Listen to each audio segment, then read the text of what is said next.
Election day is this Tuesday in Wyoming. Voters are set to decide whether to sign off on a millage that would dedicate $4 million to public safety.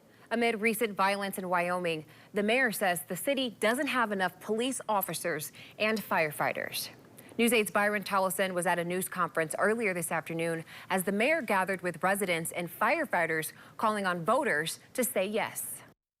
Part of the aim of this effort is to speed up 911 response times. And for one Wyoming resident, a quick emergency response last January may have helped save her son's life.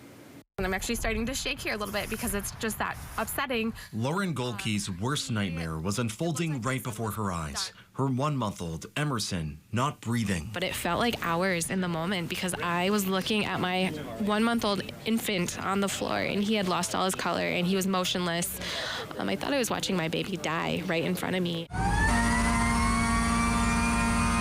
Wyoming police officers and firefighters arrived within minutes, performing CPR on Emerson and helping him breathe again. I cannot convey enough how important these men and women were that showed up that day at our house. After Emerson spent a week in the pediatric intensive care unit at Helen DeVos Children's Hospital, tests finally brought good news. They came to the conclusion that he probably had silent reflux, so spit up and then choked in his infant car seat. But if first responders weren't there so soon that day, she fears the worst. Our fast first response meant that my son didn't have permanent brain damage. He doesn't have any brain damage because they got there so quickly and were able to get him breathing again.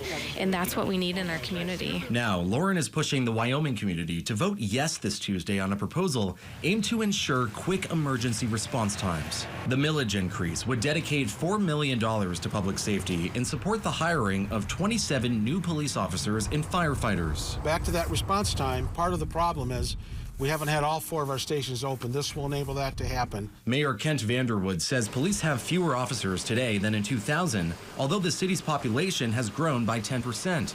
He also says the city has fewer officers and firefighters than the national average. We simply do not have enough police officers to cover all of our shifts and do the things we need to do. The mayor says the city's average emergency response time is just over 5 minutes. And that's really unacceptable to us as leadership in the city. The Wyoming police chaplain also asking for more staffing to help first responders arrive as quickly as possible. I've witnessed firsthand lives being saved right before my eyes, and I've witnessed also where we were just a few minutes too late, where something had happened. The vote comes amid a stretch of violence in the city. The mayor says Wyoming has had 4 homicides so far this year, already just as much as all of last year. I think that illustrates the point that violent crime, like other less violent crime, is on the rise in Wyoming, but violent crime definitely is over the last 2-3 years. As for Emerson, he's happy and healthy today, now 17 months old. Not everybody might be that lucky, and so it is really important that we have those first responders so that we have those positive outcomes like what we had. If the vote passes, the city would increase the millage rate by 1.5 mils for the next 5 years. Again, Election Day is this Tuesday. Amanda?